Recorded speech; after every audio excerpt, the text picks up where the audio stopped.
E aí, pessoal, tudo bem? Aqui quem fala é o Thiago, faço parte da Liga Acadêmica de Segurança do Paciente e estamos aqui hoje para discutir um pouco sobre a segurança do paciente na administração de quimioterápicos. Vamos começar falando sobre o que são esses quimioterápicos e eles são agentes químicos naturais ou sintéticos usados no tratamento de doenças. E eles atuam eliminando ou inibindo o desenvolvimento de micro-organismos ou células em concentrações baixas o suficiente para evitar efeitos danosos ao paciente. E a gente tem aqui que o tipo mais conhecido são os quimioterápicos de ação antineoplásica, que, como diz no nome, eles são utilizados no tratamento ou no combate ao câncer, das células neoplásicas. Agora, partindo para a classificação dos quimioterápicos, que eles são divididos conforme o processo ao qual eles são aplicados. E o primeiro a gente tem que é a quimioterapia curativa, que ela é utilizada quando se pretende acabar com o câncer através apenas dessa técnica, sem fazer a utilização de outras intervenções. A gente tem a adjuvante, que nela espera-se acabar com as possíveis células que ficaram após o tratamento cirúrgico.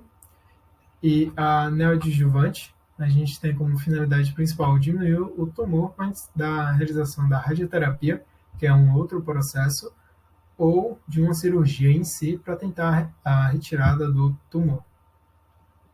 Aí, por último, a gente tem a paliativa, que ela possui a função apenas de melhorar a qualidade de vida do paciente, diminuindo os sintomas, uma vez que quando ela é realizada, quando a doença não apresenta mais chances de cura.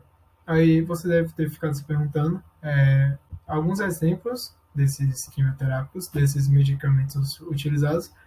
E a gente tem aqui as antraciclinas, como a doxorubicina e epirubicina, os taxanos, como paclitaxel e docetaxel. A gente tem o 5-fluoracil ou capecitabina. A gente tem a ciclofosfamida e a carboplatina.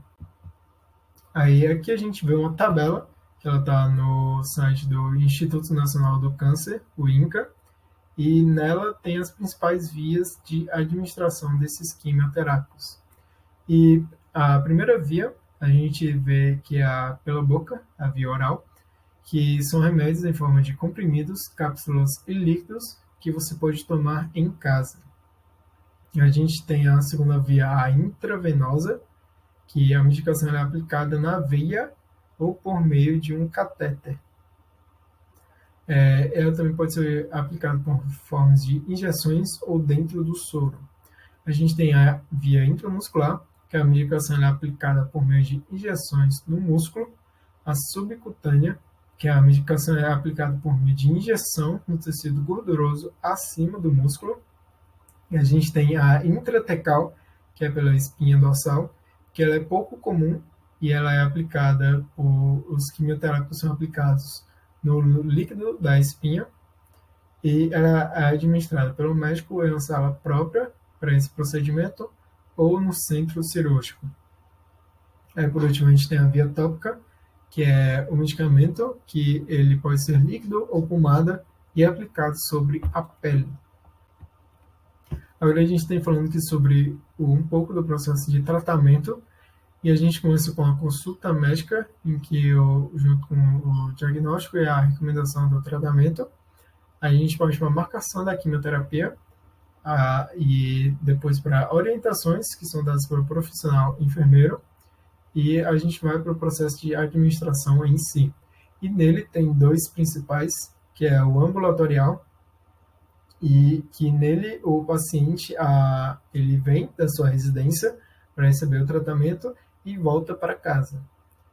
E a gente tem um outro processo principal, que é o de internação, que o paciente ele é hospitalizado durante todo o período de tratamento e é liberado caso venha a melhorar. Agora, partindo para alguns efeitos da aplicação, a gente tem os efeitos locais, que geralmente é uma sensação de desconforto, ardência, queimação, placas avermelhadas na pele e coceira.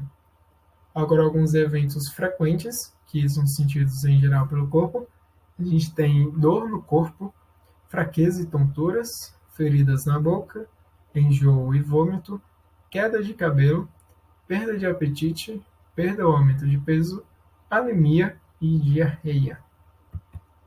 Agora, falando um pouco sobre a segurança do paciente, a gente tem a portaria GMMS número 529 de 2013, e ela institui o Programa Nacional de Segurança do Paciente, com o intuito de contribuir com a qualificação e capacitação do cuidado em saúde em todos os estabelecimentos do território nacional.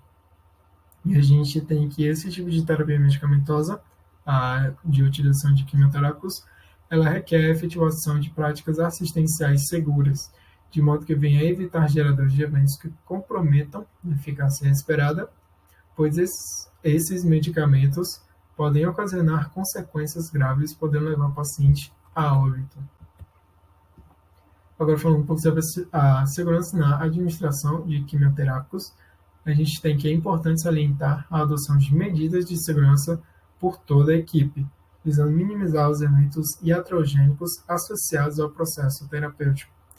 E a gente vê que é responsabilização do enfermeiro em assegurar uma assistência livre de riscos, principalmente porque a administração de medicação insegura e os possíveis erros de medicação são uma das causas com alto índice de ocorrência no espectro das lesões e danos evitáveis no sistema de saúde, além de gerar custos altíssimos anualmente por todo o mundo.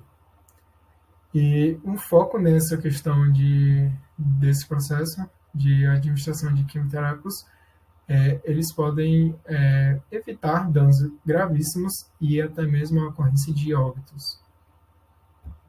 Agora, partindo para as metas internacionais de segurança do paciente, que o Programa Nacional de Segurança do Paciente articulou-se com os objetivos da Aliança Mundial da OMS e lançou 6 protocolos de segurança do paciente, ou 6 metas, que a gente pode se lembrar delas com uma forma de se lembrar bem legal, que é utilizando os dedos da mão. E a gente tem o primeiro dedo, que é a identificação correta de paciente, que lembra você apontando e identificando. A gente parte para a segunda meta, que é a de que a gente usa 2 dedos, que são 2 pontas, aí a parte de comunicação entre os profissionais. A gente parte para a terceira meta, que aí você deita ela, que lembra um M, no caso esse M bem grandão, que é a parte de medicação segura. E a gente tem a quarta meta, que a gente tem o 4 na mão, só que a gente divide 2 e lembram 2 tesouras, que é a parte de cirurgia segura. A gente tem a quinta meta, que é uma mão, e a gente lembra da higienização das mãos. E a sexta meta, que é a de lesão por pressão